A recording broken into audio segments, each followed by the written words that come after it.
evening. Good morning, good evening, good well, some point during the day. I don't care anymore. Welcome to Forwards from Iron. Slightly different from initially advertised. Rob can't be here this evening. Rob is unfortunately unable to join us.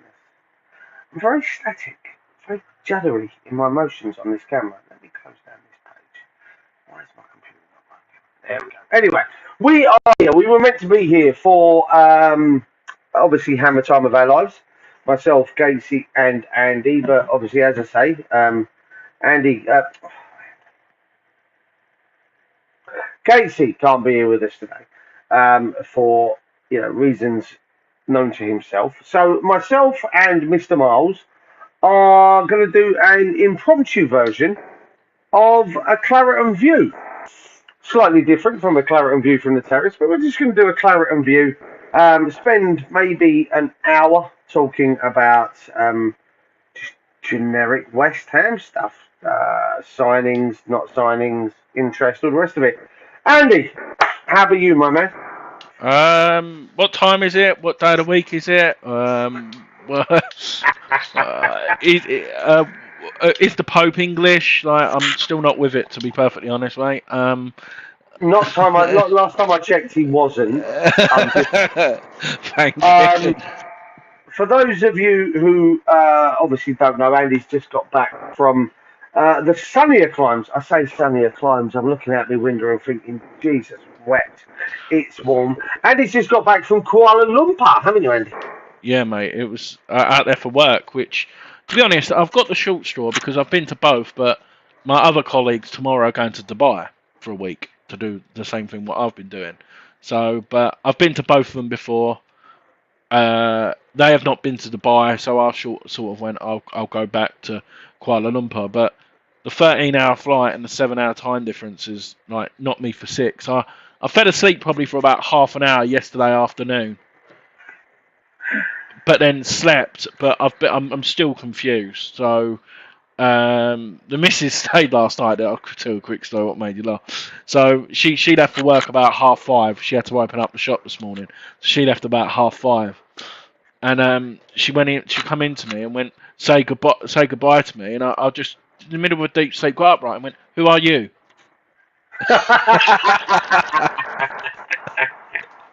Oh, I bet she loved that, didn't she? Yeah. But then she said, "I just went back to sleep again." Listen, I mean, I doubt I can blame you. I doubt I can blame you. Just going to go into the chat. We have Andy, evening, Mr. Walsh. Also says evening, Andy, as well. Evening, there are Andy. 6 of you. There are 6 of you currently watching. So those 6 of you that are currently watching, please do what it says on the screen. Give us a like. Give us a subscribe. If you haven't hit the bell icon, and you'll be notified whenever myself or Gatesy and even Andy joining us, we'll do some new uploads. Like I say, we're supposed to be doing the 2001-2002 season, but obviously due to circumstances beyond our control, we're not doing that. But I still want to do a video. I still want to come out live and do some bits. So me and Andy agreed about an hour ago to just come on and do a bit of obviously Claret View and talk all things West Ham more than anything. And obviously, Andy, you got some news, or listen, we've all heard the news. But you got some bits on the thing here about some signings. Obviously, we're very close to. Well, if things are led to be believed, Fabrizio Romano, Ornstein, and Darmish. Yeah. They're stating that we are about this close to signing Armando Broja. Someone did put out on Twitter earlier that Claret and Hugh had said that we're not even anywhere close, and I might have made a little bit of a facetious comment by saying Fabrizio Romano and the rest of them and Claret and Hugh. They're not even, no disrespect to Claret and Hugh, but they're not necessarily the in the nose, are they? Let's be honest. Andy, your thoughts on Armando Broja? I forgot to blimmin' retweet it because just before we were going live, someone just put the highlights of Brozier versus West Ham in both of the games, and he just ripped us to shreds. Even Declan Rice couldn't get anywhere near him, and to be honest, he had a bad patch the end of last season, which for a 20-year-old you sort of expect it. But Premier League, he played 38 games for Southampton. He got 9 goals Yeah, and 1 assist. Yeah, let me bring it on, Andy. I'll bring it yeah, on and we'll give it yeah, some of that. There you go. yeah, Let me yeah, get rid of the comment from Andy. yeah. So as you can see there, when you look at them stats, you're probably thinking, what is the big deal? But when you sort of say overall, what you getting, but it just proves with Mikel Antonio. Mikel Antonio's stats wasn't that great last year, but remember Leon away, he didn't get the goal, did he? But if it wasn't for him, we probably wouldn't have got the 3. So I think Yeah, he was his stats off. Yeah. I think stats are sometimes a bit overcomplicated on things. But the way I see it is he's strong, he's tall, he's hungry and wants to learn. And when you've got the likes of Bowen, because Ryan said it on Friday Night Pint, when you see Bowen cutting on the left and right hand side or Ben Rama 4-0 and he shoots, the only person who I can remember who scored a tapping from a rebound was Yarmolenko in Seville. It's a Seville game at home. When have we had a shot and someone's been there to get the open goal? And I think Yeah. with this man, he is a poacher and would be the difference what we require. And the fact that he wants to join us makes it even more better. He's not doing it for the money or anything. He says he wants to join the West Ham project. So, and another person to add on that is obviously ex WHU employee who is obviously He's confirmed very bang on, and and he's he's got very. Chelsea sources as well. So that's where he's getting his info as well because he announced Mendy 2 weeks before Chelsea even knew about him. So he's Yes. definitely he's definitely right on that front as well. But for me, he could be the missing piece. And why couldn't we play him and Antonio together when we're chasing the game? I think that would cause mayhem. What about you, mate? Well, do you know what? I saw some bits online earlier, and you know, there's people out there screaming at the moment, and they're literally giving me an absolute headache. There's people banging on about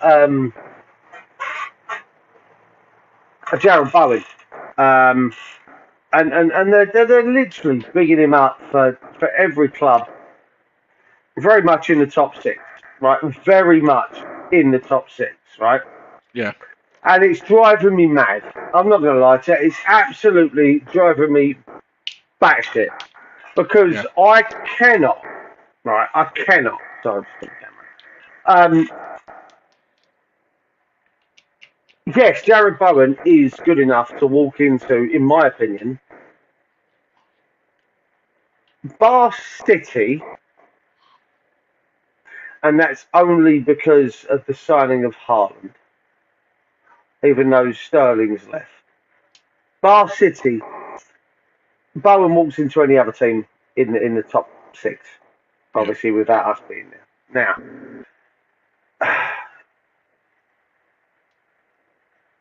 Jared Bowen can play anywhere along the front 3. yeah, Left, right, and centre. We saw that last season. Antonio can play anywhere along the front 3. He can play left wing, right wing, centre forward. And when he is playing centre forward, he tends to spend a lot of his time out on the left wing anyway, which drives me fucking mad. But you bring in Brozier, well, you then can. Okay, Bowen, I need you. Things aren't going our way, and you want to whip 4 hours out of the equation, yeah, or you want to whip Vlasic or Ben Rama or Lanzini, any of the the guys behind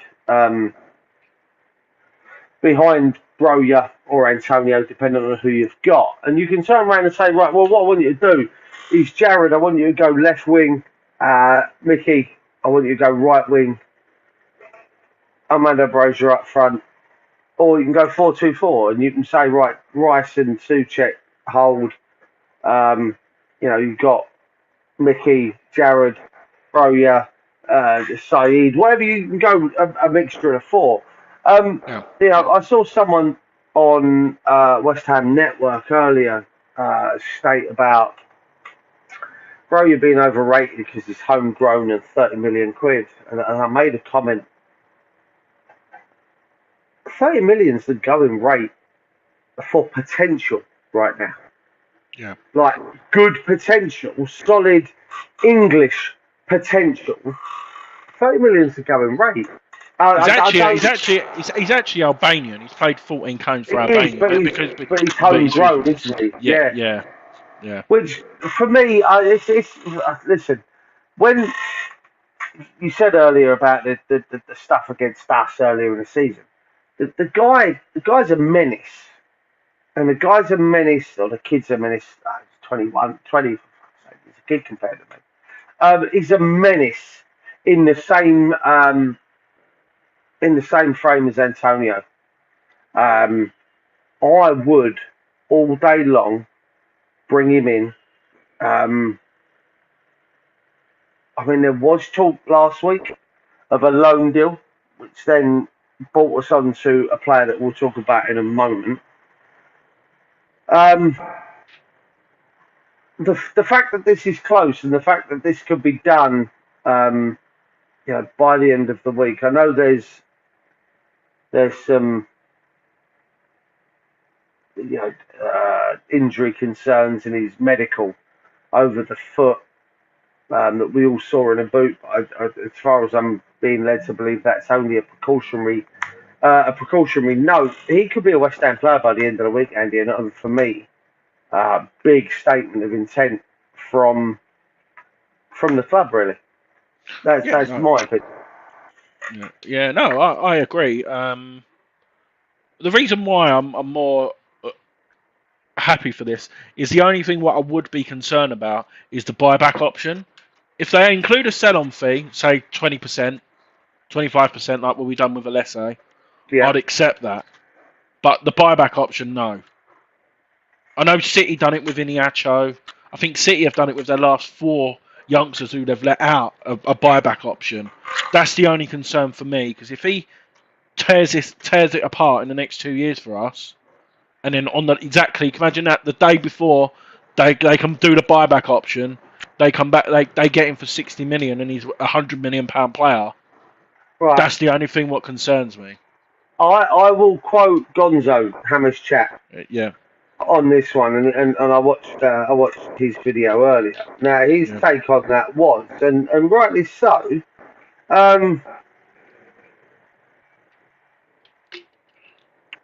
Chelsea tend to, it's going to sound a bit shitty, and no disrespect to Amanda Brozier. It sounds a bit shitty, but Chelsea only go for top draw players, right? And unless Armando Brozier has the time of his life at the London Stadium in the next 2 years, he's not going to be someone they necessarily look at to go and buy back. Unless next season and the season after he hits 20, 25, 30 goals across 2 or 3 seasons that the buyback clause is in. But if we buy him for 30 and they have a buyback option of 60, then we're making 30 million quid, right? Yeah. Now, I'll take that across 2 years, Andy, a 30 million profit. I know what you're saying about if he turns into a 100 mil player. I'll take a 30 million pound profit in 2 years, 3 years. I would. That's just the way it's going to be. But Chelsea tend to go for, I'm going to do him any disrespect, but they tend to go for elite players. And unless he has 2, possibly 3 elite seasons, they're not going to necessarily look at him to bring him back. No, I see what you're saying. And they've probably learnt their lesson with Lukaku. You don't go back. Yeah, I mean, but then you look at you do look at the things. Chelsea have been bitten before and massively by letting players go that they didn't necessarily think was going to make it. I mean, Arjen Robben would be my first go-to on this. Not that they let him go because they didn't think he was going to make it, but they let him go, and he went on to be better at Bayern Munich than he was at Chelsea. I look at, was it Kevin De Bruyne? Salah. He was Salah, Cuadrado. Yeah. He was at Chelsea for a while. I think there was about 5 or 6 at Chelsea that, you know, you don't even have to just look at Chelsea. You can look all around. You look at United. United had the likes of Gerard Piqué and Paul Pogba in their youth setup, if you want. They then let Pogba go to Juve for pittance. Had to buy him back for 80 million quid and then let him go again for nothing. You know, they let Piqué go for very little, and Piqué became the backbone alongside Puyol, Abidal, and the rest of the boys. But he became the backbone of a very, very successful Barcelona side. Um, you're not going to win anything with just attackers. You have to have your defenders as well. And PK for me was a key signing in that Barcelona side. So Chelsea have been burnt in the past by letting these players go. Um, Yeah. I tell you what, one that's not so much recognised in the sense of letting players go that have gone on to be incredibly successful would be Torgan Hazard. They Yeah. bought him in. They bought him into Chelsea to help Eden Hazard settle. Basically, that was the only reason they bought him in. They bought him in to help Eden Hazard settle. Hazard settled, and they let Torgan go to he's at Dortmund now, and Was it he's one of the Schalke, best wasn't players.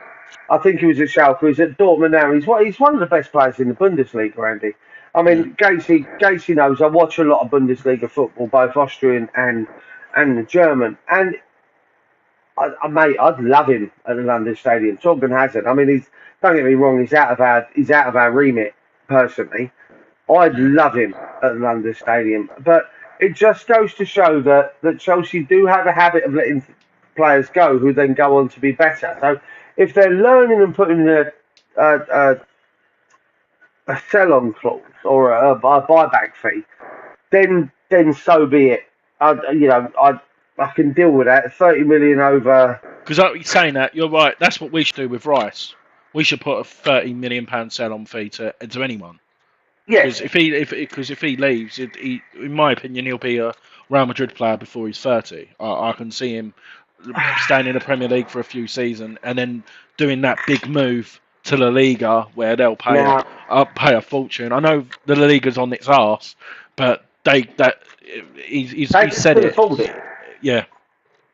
Well, I'll be honest with you, mate. You've been on the channel many, many times before, and 90% of last season, I came out and stated, and we got 7 people watching, and we're going to go quickly through the comments in a second, and say hello to everyone who's joined us. But I've said many times over the last 12 months, that Declan Rice can walk out of West Ham and walk into any club, any elite club in Europe, and make their side better. Right? Let's just talk. City. He walks into City. For me, he makes them sturdier. Is he better than the likes of Gundogan? Fernandinho's gone. For me, the answer is yes to both of those. I think he's on par with someone like Rodri. I just, But for me, that's You could see City putting both of them together and just allowing the fronts to do whatever they want. You'd put yeah, them two next to each other. Imagine that. You got no chance, have you? You got no chance. Haaland, Mahrez, Foden. The list goes on. You just give them the ball, De Bruyne, and then just let them have fun with it. mate. I'm already crying. Leave off. I mean, I actually said at the end of the season that Manchester United were only 2 players away from being a championship challenging squad next season. And that was Declan Rice and Calvin Phillips. Now, there's probably, of the 7 people in the chat, there's probably going to be 7 of them thinking, what the fuck did Duke smoke? But for me, Declan Rice, Declan Rice and Calvin Phillips walking into a United squad and replacing McTominay and Fred, who for me aren't defensive midfielders. I want to put that out there. If they walk in, then Harry Maguire doesn't have to defend. Oh, no, actually, he hasn't got to think. He just has to defend. He just has to do the basics. And that's tackle a player and kick the ball out of play. He hasn't got to try and think about what's going to happen. Declan Rice and Calvin Phillips do that for him for England. Declan Rice and Calvin Phillips would do that for United. And for me, they walk into that side. Man U are a championship contending side. I'm gonna go back to the chat, and I'm gonna dodge. I'm gonna start that one. But Mark, good evening, sir. Thank you for joining us. I know we're talking a little bit late. I know you joined us about 15, 20 minutes ago. Where are we? Who else? H, welcome. Scott, Mr. Venn has said that we are in the building. La la la la la. Sharky, good evening, you lovely person. Andy, Walshy's got a couple of questions. I'm going to put them to you and I'm going to let you answer. I'm going to actually start. Andy says he doesn't want Brozier on loan. He would want him as an out and out. And Elliot, good evening, Elliot. Welcome. Thank you for joining us. So, a couple of questions from Andy. This one here. Is Downs a future Declan or a future Souček replacement? Andy, your thoughts? Is a Souček replacement. For me, this is a spoiler on the tier list, but Gates is not released yet. For me, Souček will be with us for another year, the same as Soufal. I think their time will come to an end with regards to West Ham, and I think we'll change our formation to be a 3. Another player who we'll probably talk about in a minute, I could see them as a 3, and that will be the difference. Souček's amazing. It was amazing our first year because no one had a clue who he was, and he ripped it up. He kept us in the league and got us into European competition. But for me, he doesn't even know what way's forward or backwards at the minute. It sounds like when he puts a West Ham shirt on, you're the same as me, Duke. I support everyone, but he's just become a lonely figure. And I wouldn't say he's become an outcast for blaming, but he's not influencing the game at all. He outruns everyone. He outruns everyone in the Premier League. But it's like, do you know when you give a dog a new toy and he just wants to run around and show everyone? That's what it reminds me of. I think I said, I can't even remember my tier list. I did it so fucking long ago now. I mean, I think I'm in agreement with you. When you look at Downs coming in, he's very much a Souček type, a Declan Rice type player. He has all the abilities that Declan Rice currently has. Okay. Now we're going to hit another player momentarily, and actually, Andy, I can see your offline screen. If you can bring up the other player in question that I think I'm going to be talking about. Yeah. For me, Downs is a future Declan Rice replacement, but it's further down the line. Yeah. Right now, yes, he's going to be a future Souček replacement. Because Souček's going to be the one leaving first. But all in all, I think he's going to be the future Deck replacement. But that being said, Sharky asks, Souček staying, do you think? Or, he doesn't want to, Sharky doesn't want to see him go. What's your thoughts? Someone offered 40 million, I'd bite their hand off. Yeah. There's even rumours of Newcastle, Villa offering that 40 million. The one player he's not linked on here, But if Villa want to do business, I would do a swap deal for McGinn for Souček, because McGinn he's fallen out with Gerrard, and that'll be my only way I would send him to a Premier League side Yes. is to do a straight Yeah. swap, and then you've got the replacement. McGinn's horrible. It just reminds me of Jack Russell. Joe just nibbling, and he does it for us. He does it for everyone. He does it for Scotland. He's one of Scotland's best players. Yeah, he's a bastard. Yeah. And for me, that'll be the only option. I want 40 million's good money, like if we send him to Newcastle or something. But why not return the favour and go to Villa with a straight swap for McGinn for Souček? I mean, listen. All in all, I like McGinn. But right now, I'm gonna bring his screen up, Andy. I'm gonna star this one because I'm not actually sure, so I'll let you answer that one. Hammerhead actually says it's Wednesday. Obviously, I'm not quite sure it is. Cheers, Hammerhead. Thank you. Let's add your screen up. Now, I can leave it like that. That's pretty decent. Yeah, then we can see us as well. Yeah, another one wants to see us. This guy now, his transfer market valuation is £9 million. Now we all know that that's an absolute load of tosh. He's worth at least 20, 23, 24, more than that. Now, from what I understand of this guy, he was sold by a German side last season. He was sold by a German side last season to obviously to Lille, and Lille they had a. There we go. A Hoffenheim. Yeah, Hoffenheim. Yeah. Hoffenheim. No, it would be Hamburg. Yeah, Hamburg. Sorry. Yeah. Yeah. So I think they have a sell-on clause, so they get X amount of money if we now buy Onana. Now, again, if you look at his stats over the last 2 seasons, he really hasn't torn up, as Gatesy likes to put it, he hasn't really torn up the trees. He's a good, solid player.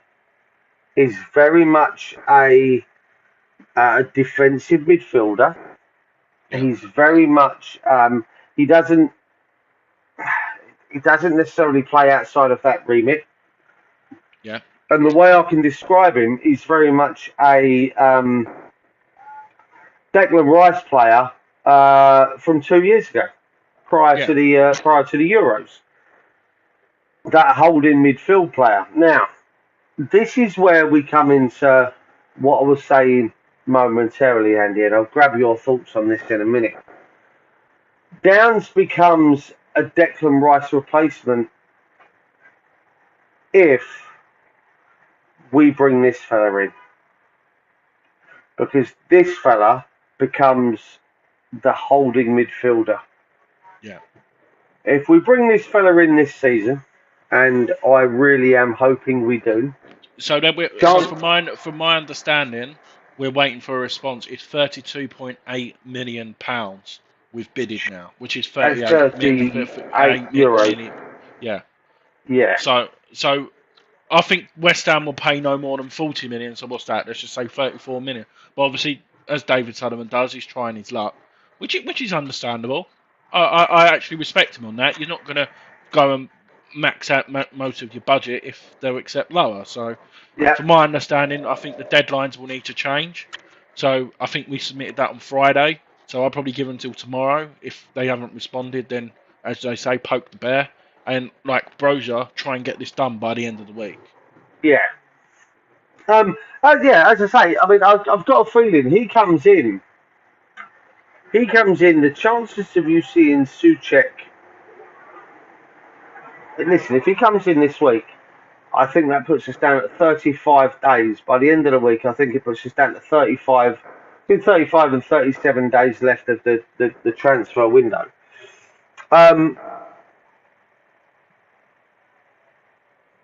If he comes in, Souček goes. Because what Onana offers us is he offers us what Deck offered us 2 seasons ago when Souček was going forward. he offers us obviously significantly more than what Souček offered us last season with debt going forward. Um, I know it's early so quotes, but he's been quoted Patrick Vieira like. I know it's early to yeah, say. He's no, 20 but years of it's age, not. 6'5", and that's what he's been. His ball retention. The only downside is, well, what I've heard from a few people, which can come into practice for a 6'5" man, he's not aggressive in the air. But I think a player would adjust coming to the Premier League, knowing that you need to be aggressive in the air. He's not slow either. No. I'm just looking for something Yeah. because I follow a guy on Twitter Yeah. by the name of Jacek Kulik. He's a football talent scout. Now, Yeah. I'm unsure without going into, I'll go into his website now. I'm going to have a quick butchers, but he tends to work on the remit of youth style players. And Yeah. I'm just on his website now. I'm going to see if Onana is one of the guys that he's done a bit about, because I've had a look at some of the stuff he's done before, and those that watch the channel will know, no, he's got nothing on him. Those that watch the channel will know that I do, I talk about Karim Adeyemi, who looks like he's going to Dortmund to replace, or has got to Dortmund to replace Haaland. Kulig over at Football Talent Scout on Twitter was the one that essentially got me over onto to spending a lot more time watching Austrian Bundesliga. And my God, the guy is amazing. So, I was just wanting to see if he'd done something on Onana, and he hasn't. He's only, was he, 20, Onana? 26'5". Jesus, Belgium, wept. Belgium, and he's played Oh, one mate, cap for one. he's something else, isn't he? At that age, he's something else. And you can see what I mean about, he has all the attributes of Declan Rice, Yeah. pre-Declan Rice wanted to get forward. And Yeah. offers us will significantly more than Thomas Souček. Yes, as Whereas you can then, see there, mate. Yeah, like June the 3rd this year, in the summer, about a month ago. Well, just over 6 weeks ago, he made his first debut for Belgium. So that's saying something. well, 20, listen, and you got to think, Belgium have got an absolute abundance of fantastically young talent. I know Of course, like some of them are outstanding, and I know people were talking about this being the generation for Belgium where they've got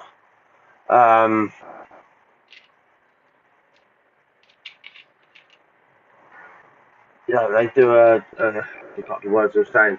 This was their generation that was going to be the one that moved on, and they obviously haven't. But it just depends on obviously backroom staff in Belgium. I know they got Martinez, um, obviously not quite working there. Um, what you said earlier about poking the bear tomorrow? If we don't get the answer we want tomorrow, do we move on, or do we go again? We go again, but what I mean is from the answer from our response from Friday. I don't mean like give it up. Literally, be like Yeah, we've no. had 5 days to think about it, and then we just up our bid. What they asked for me, what they asked for, if it's not ridiculous, I would even go up to 45 million euros, because he's getting looked at now by Liverpool, Well, and that's yeah, what's I was going to worrying say me. Liverpool and Arsenal were in the mix, weren't they, as well? But the one thing what you can offer is what we can offer compared to them is guaranteed game time. Yeah, Arsenal. Don't get me wrong, they've got Xhaka, which you can probably take out of the equation and maybe I put him could in play. there. I could play in his place. But yeah, you know what? Liverpool, you've got Henderson, Keita, Fabinho, Thiago. He's probably about fifth or sixth choice if he goes to there, which I can't see happening personally. See, I don't think he is. I actually think he drops in front of probably about four of them. But I think he Despite does. his But age. this is Klopp, though, isn't it? Do you know, that's the only thing. So, but for me, if we get him, even if we sign him and one at Broja or our other striker option, that would That would be a dream window for West Ham so far. If we could get him and another striker. Mate, I'm not far off being my ultimate dream window. as a West Ham fan, I remember a number of years ago, myself and my brother were walking. I was walking, and we were on the phone. We spent a good hour on the phone pre-season discussing squads in depth, and we were talking about obviously us and Tottenham and Arsenal and the rest of them. And we were talking about the signings we've made, and you know, comparing our squad to the others. Now, you know, I think Russ on Hammers Network mentioned earlier. Our 25, we had a 25-man squad or 23-man squad at Reading, not including Dawson or I think he said of Bonner or Dawson and Zuma. It was someone. So it's essentially a 25-man squad. Now, what you've got to do is you've got to better what you've already got. So say that's our 25-man squad, and that's our 25-man squad for the season. So you have to better what you've already got in place. So let's take Onana and let's say, right, is he better than Declan Rice? No. There's not many that are, okay? So then you ask the second question of, well, is Onana better than Thomas Souček? Yes, defensively, I feel he is, okay? Yeah. So then you ask the question, is Thomas Souček better defensively than Flynn Downs? Well, that's too soon to talk, in my opinion. Yeah. So then you ask, is or are Flynn Downs and Thomas Souček better than Connor Coventry, who is the other defensive-minded midfielder in that West Ham 25-man squad? And the answer is yes. Okay? No disrespect to Connor Coventry as of yet. But Onana essentially drops Connor Coventry out of that 25-man squad. Do you see what I mean? Yeah. When you look at attacking wise with Armando Broja, you can take Vlasic, Benrahma, Antonio, Bowen, Fornells because he plays over on the left to a degree, Occo, Fleck. If you take those six and you ask the question about Broja, who's he better than? You can pretty much guarantee that at least one or two of those, possibly even three, drop out of that 25-man squad. So straight off the bat, you've improved two positional places in a 25-man squad just from those two players. I know you've got a couple of others lined up. Do you want to do the other attacking option before we hit? I don't know what you've only got one left back option, haven't you? Yeah. Do you wanna? Is there any other comments first before we move on? Yeah, we've got Hammerhead said he was just trying to confuse you. Oh. Because you said earlier, didn't know what that was. Becca says, hey, Becca is actually back to work for the first time in 13 months after maternity leave. She's gone back, her first day today, on the hottest day of the fucking year. God bless her. Wow. I hope she's doing all right. I'm guessing she's not, she's probably snuck off to the toilet or something to try and jump on and say hello. So I guarantee, unless she's trying to, doss off somewhere in the cellar or something, because I know she does bar work for a living. If she's still on, give us another hi, Becca. But if you are, then go do some fucking work. And Sharky says that Onana is a £40 million player, apparently. Now, I'm going to send you a quick private chat message, Andy, with the surname of a player I want you to get up on your thing. I know you've got another attacking option, don't you, on your Yeah. So tabs. Give us your other attacking option. Yeah. So this is. I always get this. It's a sign. Is it Schumacher or Schumacher? It's like neither. Schumacher. Okay, go on. It's actually Scamacher. It's not a Right. silent C. Oh, okay. Because the It's way actually I was listening to someone gamma. earlier. Okay, cool. Thank you for rectifying that. For as you can see here, this is another 23-year-old, 6'5" machine, basically, who's come to And he light. is. Oh, Uh, you don't really say. We don't really say. This is a comment which. Sorry if I offend Italians. You don't really come up with a quick Italian player, really. Reference, no. really. When was the last quick Italian player that you can think of off the top of your head, really? It depends. I'll tell you what, you say that, and I had this conversation with someone in my pub the other day. We were talking about Italian players that were quick, and I actually threw the question back at him, and I said, "Do you mean do you mean quick as in speedy, Yeah, as in shit off a shovel fast, yeah. or quick as in quick feet moving the ball?" And we kind of we stood there, we had a conversation, and you know, Gianluca Vialli Yeah. was a quick centre forward in his day. The early, not necessarily when he went to Chelsea and he went bold, but he was a quick player. Um, Franco Zola had quick feet. Foo. Like Paolo Di Canio wasn't blessed with an abundance of pace, but he was still quick. Yet his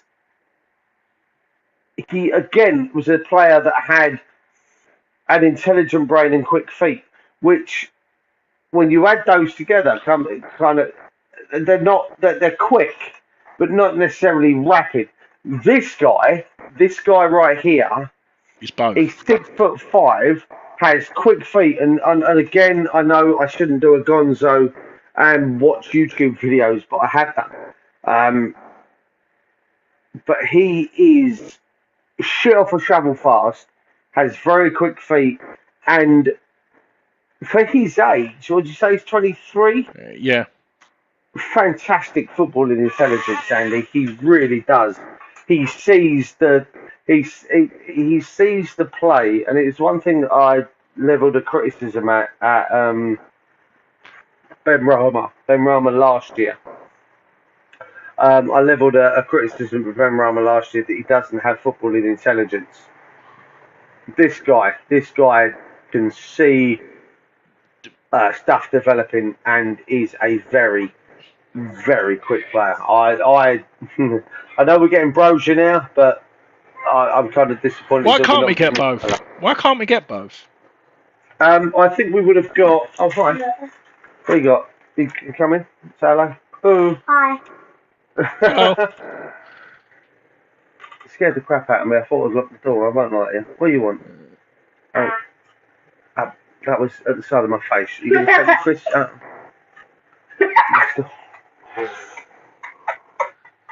Oh, right. What you need to do is you need to give me that and stop squirting out my nostril. Can you hear him laughing? Yeah, I know. Take your bloody thing, piss off, take your crisp and get gone. I'm going to be sticky as God green earth now. This kiss, good night. Love you. Mwah. Get out. Go on then. Yeah, no, it went up in my eye. Get out of it, you little sod. Sorry, Andy. It's all right. It's what it is. I didn't even see him coming. Yeah, go on. You were saying about schematic. No. Why can't we get both? I mean, listen, it just depends really on how the ball want to play the money. I mean, we held off on the Haller signing, didn't we? Or the Haller replacement. Because Moyes wanted El Nesri, couldn't get him. Wanted someone else, couldn't get him.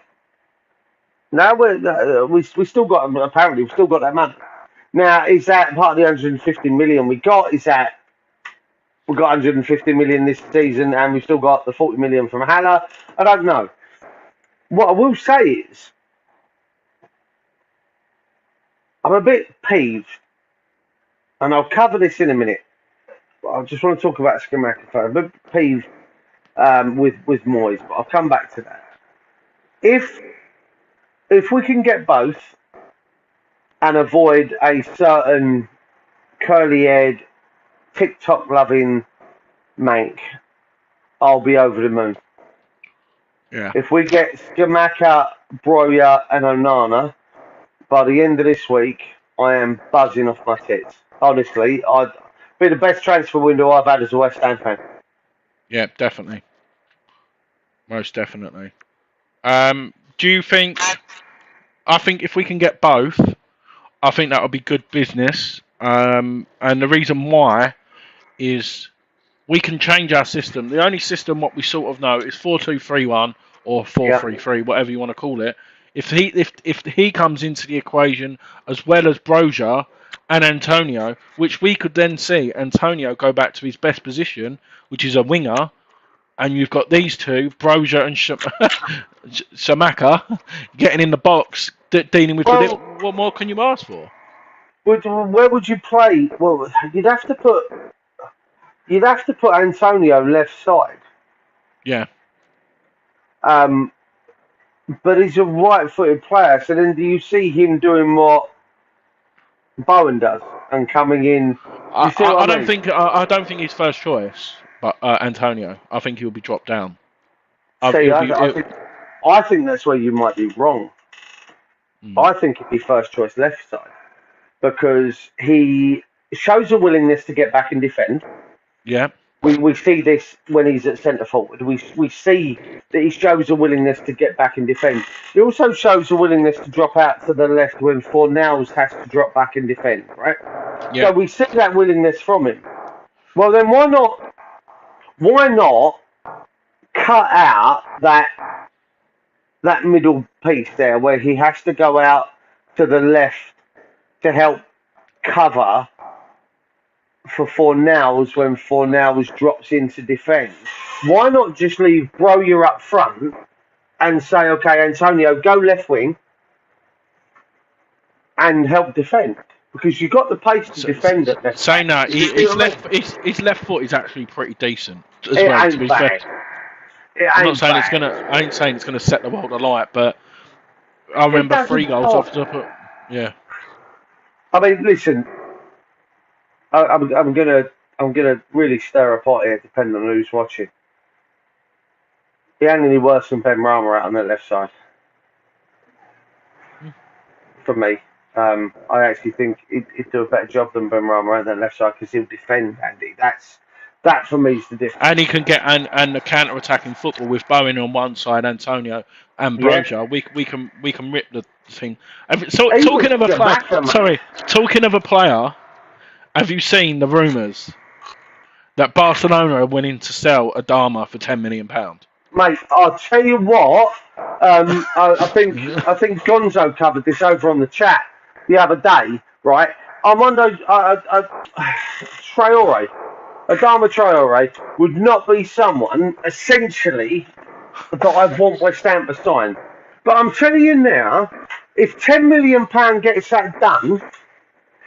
That's a fucking steal. That's but do you know what? Do you know what you're converting to? You would do a Moyes thing and convert into a right back. That's a replacement for Soufal. Getting to defend. I'd convert into a centre forward and just go push everything out of the way. Literally, right? You know, what was that out of? He's in the X-Men film. Vinnie Jones, Juggernaut. He'd just be Juggernaut, mate. Just literally wind the back up on him or pull the string and just let him go. He will move heaven and earth. Right? He will move anything that's in his way. Now, in much the same way I play FIFA, okay? Pacey as fuck, and he might score 1 in 10 chances that he creates.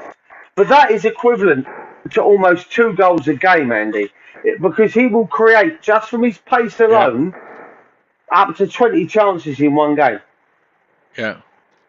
If he scores 1 in 10, and he scores 20, he gets 10 to 15, 20 chances in a game because of his pace, it's going to be equivalent to 2 goals a game, which, mate, I don't even, or even one goal every, I'm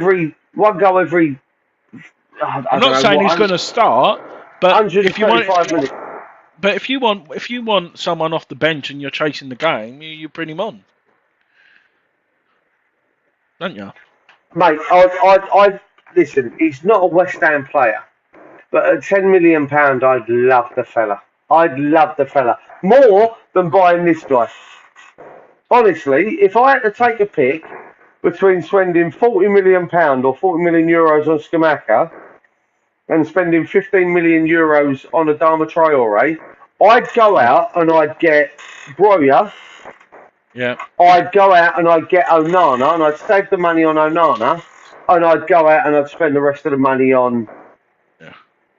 on Traore. I would. I think it's no brainer for me. Right. Is there any comments, and we move on to a different position? Yeah, there is. There's a few here. So you got Andy Walsh saying he's a James Bond villain, which Sharky says he's a Haller 2.0. Yeah. When you say Haller 2.0, Sharky, do you mean 2 times Haller better. us or Haller Ajax? I don't know. Hammerhead says I can. He's got underneath. I can name about 5 or 6 rapid Italian players, and I'm really rapid. Can you play football though? That's the question. You might be really rapid. Listen. You might have the pace of a gazelle and the footballing skills of one as well. Sharky says, "Ah, brilliant." Hammerhead says, "Oh, none." Listen, that's worth the £40 million price tag on its own. Just the song, as he says there. And Sharky says, "I can't insist buying 2 strikers." Budgie says, "Evening all, evening Budge, you beautiful man." And he says, "Scary face and no Traore from me." No, that's Mark fine. Mark comments that I've dropped the B-bomb. Oh. Of which Andy says shocking. Andy Walsh also says that we get 1 goal per litre of bottle of baby oil from him, and then Budgie says, "Oh no, what's his name?" What you got for me, Andy? What's next? Right. So I'm going to let you talk about this. this player because I know that this is your thingy. Is this guy? Because obviously we're talking about left back option, and I know a lot about him, but I'm going to let you do all the talking before I look more stupid than what I may do. You're not going to be stupid. This guy, He's good. he's fantastic. Okay. I watched him a few times last season. Obviously, I have the benefit of obviously working in a pub, running a pub, and obviously Sky Sports, BT Sports have a lot of German football now, so I get to watch a lot of these games. Okay, I saw this fella a few times last year. He obviously came from the same place that Onana went from last year. Onana went to Lille. He's still there. So if we get Onana, he can then talk to Ram and get Ram to come, or do it the other way around. Vice versa. Now, Ram has his minimum release clause goes down to 24 million next season. Borussia Dortmund are willing to wait to pay the £24 million. Obviously, Hoffenheim would rather cash in now and get 30 to 35 rather than wait 12 months and lose 11 million quid. Right, up to 11 million quid, which makes sense, right? He was likened to I won't say budget because that's a bit rude. Yeah. Trent Alexander-Arnold.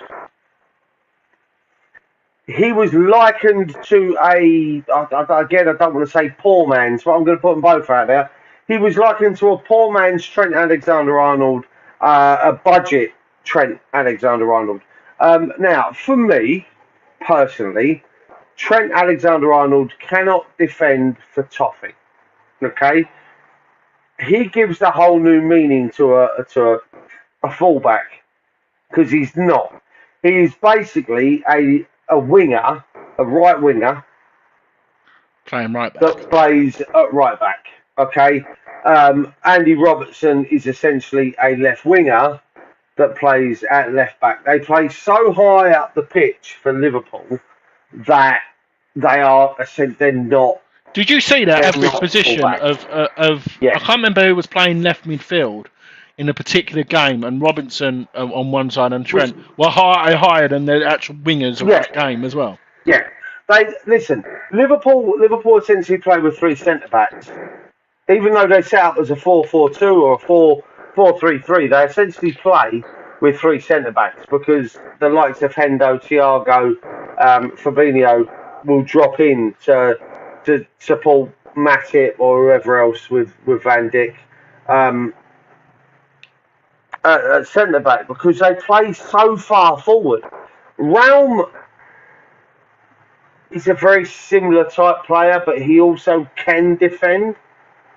If you Yeah. kind of give him the remit of sit fucking back and don't move, he will sit back and not move. If you say to him, okay, look, we want you to try and get in and overlap your left midfielder, which is where I think the Antonio thing comes into play here, Yeah. is if you've got Realm and given him the remit to just do what he needs to do, and you've got the likes of Antonio at left wing who can get back and defend, then for me this is a no-brainer.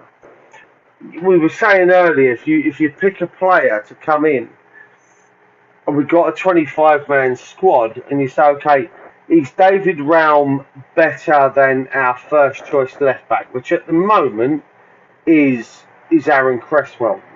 The answer is Yeah. yes. Okay. You then say, okay, is Aaron Cresswell a better left back than, take your pick of Arthur Masuaku or even Ben Johnson?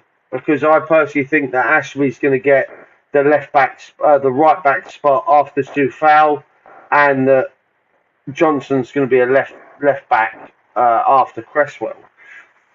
So then you ask, Masuaku, Cresswell, and Johnston. Well, for me, Cresswell, Johnston are kind of on par, which then drops Masuaku out. So you've strengthened your squad as such. So for me, it's a no-brainer. I think like I say, I've watched him a few times. He's got pace. He can defend. He's quite bullish. And as you see there, mate, he's played centre forward 6 times. Uh-huh. He's an emergent. He's one of them. You're losing 2-1, 90th minute. Get out that pitch, boy.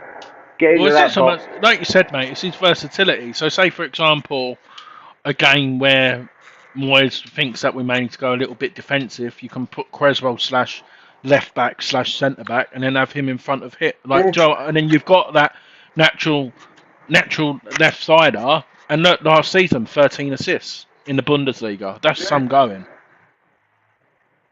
Well, you have a look at his assists in his career at left midfield. I'm looking there. If you scroll up, I'm again, sorry. just Yeah. over here. You've got 23 assists and 18 goals in 92 games at left midfield. You've got 25 assists at left back. In what's that? Let's work that out. 173 games. 173 games as a left-sided player. He's been involved in, what's that, 48, 49, 69, 77 goals. Yeah. That's not a bad return, mate, to be honest with you. Yeah. I like him. I like him a lot. Your thoughts? Yeah, no, like I said, I'm not going to sit here and say it, but the German football, the reason why I was watching a lot of, obviously mainly for Haaland, that was the main reason why I started watching. Not going to say I'll watch it religiously, but that was another reason why. But I think I've seen him play for Germany. I think that's probably where I recognise him from. And Germans really know how to defend, and they're a part of a good project as well. So for me, it will be a no-brainer. In my opinion, Cresswell knows if he has a bad game, he's still going to play, which you'll probably then see Cresswell play more cup games / Conference League until we get a bit further on, if we do. Yeah. So for me, yeah, a no-brainer and another person who can fill more one positions, which makes us a lot more stronger. And again, this comes down to squad depth, mate. You know, you said it yourself there when we're talking about um, going beyond certain points of the Conference League. And let's be honest, we're all kind of, I suppose, arrogant in ourselves as West Ham fans. And I certainly am. I'm not going to pretend to be otherwise. I'm going to be arrogant here. We got to the semi-final of the Europa League. I'm arrogant enough to think that we do enough to qualify in the next couple of weeks for the Conference League proper and get out of our group and at least make the semi-finals. I mean, you look at the teams that are in the semi-finals of the Europa League or even the final of the Europa League this year. You know, you had Leicester there, you had Roma there. I can't remember the other two, but they were strong. Marseille were there, weren't they? No, the Conference League, sorry. Not, Sorry. You know, I'm arrogant enough to think that qualifying for the Europa League semi-final should entitle us to qualify for the semi-final, at least of the Europa Conference. I'm arrogant enough to think that. I am. And I think we've got a good enough squad.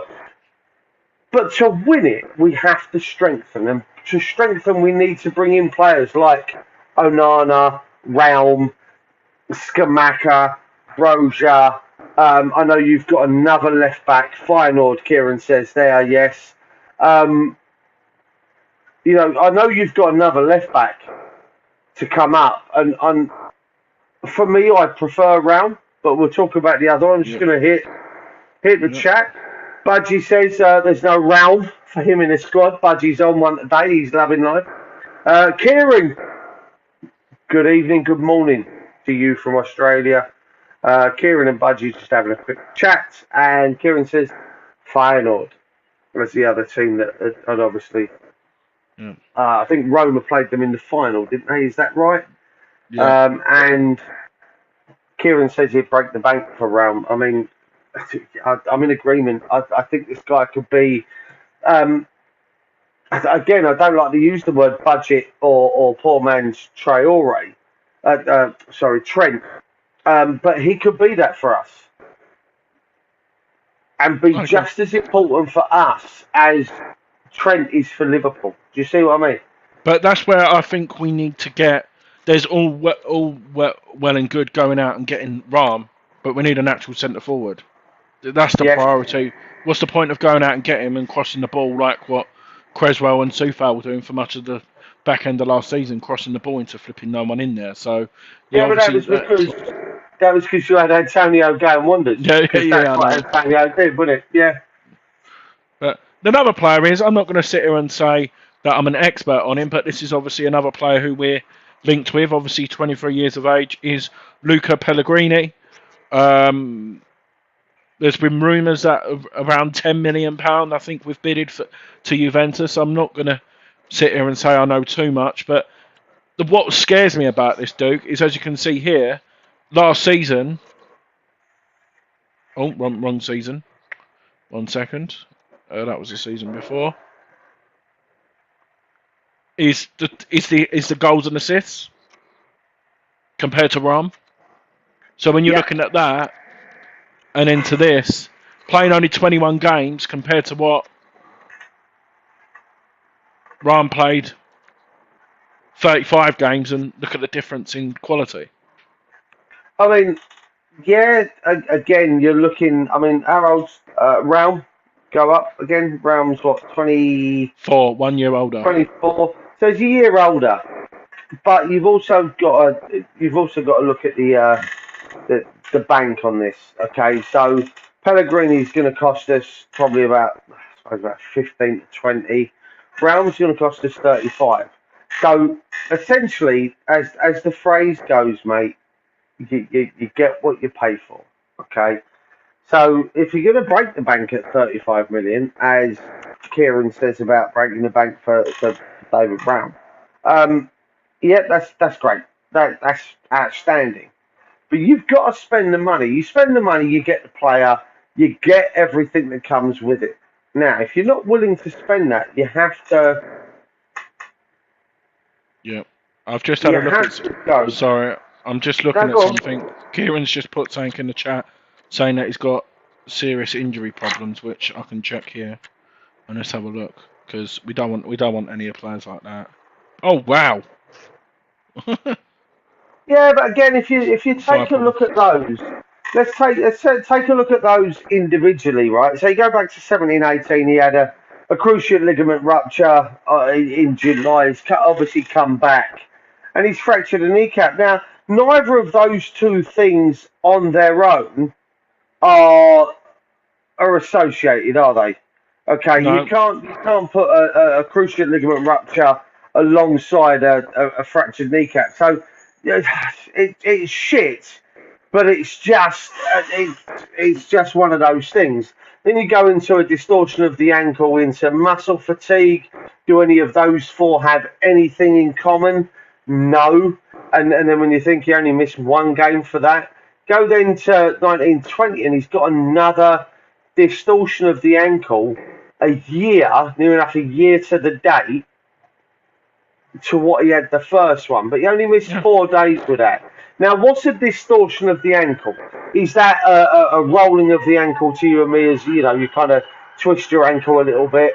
You go into Yeah. that, you then had a bruised ankle, 8 months later, you then had coronavirus, adductor problems, thigh problems, flu, bruised knee, ankle. I mean, there's only 3 there Yeah. across all of those that really link up.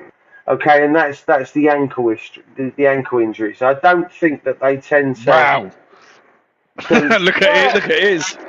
yeah. Again, it comes back to the flu, cold, knee, ankle. I mean, and he's only missed 4 games through those. That's. But again, it comes down to where are you willing to take the gamble. For Yeah. me, the gamble's on David Brown, and I think you're the same, and the boys and girls in the chat. There's 12 people watching the chat. If you haven't liked or commented or anything else, go over and hit the thumbs up button. If you think we're talking bollocks, tell us. Yeah, probably. It's just I think for me, Pellegrini. If you take them all individually, they're all unfortunate. But 50 injuries to but Corona he would and still flu and improve whatever. our squad. It would still improve our squad. Yes, he would. Because is he better than Cresswell? Probably not yet. Not yet. He will be. And is he better than Masuaku? Yes. Is he better than Johnson as a left No. back? More than likely. Yeah. Johnson is a more. And then I say that, and I watched someone put something on Twitter yesterday about this was peak West Ham, and it was the goal against Leon away from home What when the Bowen goal? no Declan Cool. Rice Yeah. the cross from Ben Johnson from the left hand side. I hate to say it, and for those of you who are watching and remember the goal and remember me doing the post match review, it was very much, God damn it, it was very much just a swung in left foot cross. There was no thought behind it. There was Yeah. no thought. There was no. It was a We hit got and hope. lucky. It was. We got lucky that the header fell to Declan Rice on the edge of the box. There was only one person in the box, and the ball went nowhere near him. That cross from Ben Johnson was poor. We got lucky. I'd like to think Pellegrini would offer us more on the left, but my worry is Johnson doesn't offer us any more on the right. If we bring in David Brown, then we're looking positive, in my opinion. Definitely. Right, we're going to move on to a player who's causing a lot of shit, I should say, between the West Ham fans. Letting us wait, is he, isn't he? Or ain't Tell he? you what, the second you put that fucker up on the pitch, Okay, so yeah, there's a player called Jesse Lingard, if anyone isn't aware of him. Duke will be back in a second after he stops crying. But Willie, won't he? Obviously, today he done the teasing of the shop called Chicken Run. Obviously, that's got a few people on his back. I'll give my opinion. Would he improve our squad? Yes. But if I was Jesse Lingard, I would have been outside Chabaleaf on the 30th of June saying, sign me up now, I'm ready for training tomorrow. That's my. I'm not saying Jesse Lingard's not doing any training, because he is on his Instagram and stuff. But there's different training by yourself and with not amateurs or professional footballers, and there's playing with Premier League players. But for me, he does improve our squad, and I'll just rather it get done now. What about you, Mr. Duke?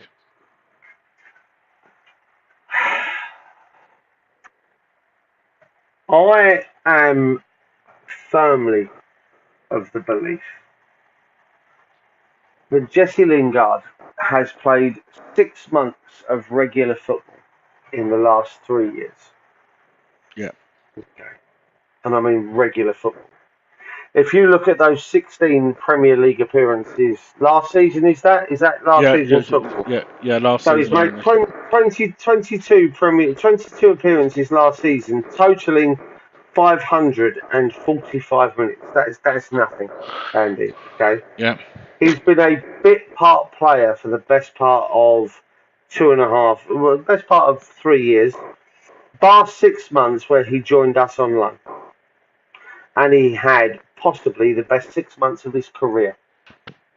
Okay, I might be over exaggerating, but I feel he had the best 6 months of his career in a West Ham shirt. You forgot to change the year, you prat. Now,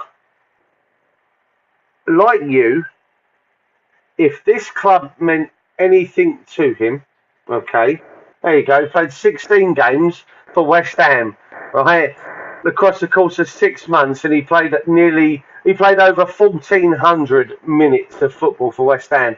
In 22 games across the entire season, he played 545. That should tell you enough about what that lad has done in 3 years worth of football. Okay. Yeah. Much like you, Andy, if this club, West Ham, David Moyes, whatever, meant as much to him as he professed, he would have been outside Rush Green going, I want in. I want in. What he wouldn't have been doing, he's doing this with David Moyes, playing him like a fucking puppet, right? Yeah.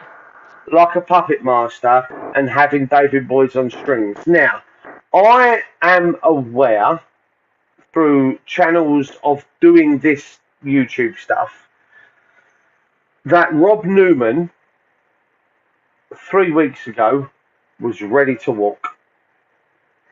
Okay, Rob Newman was 4 weeks ago was ready to leave our football club.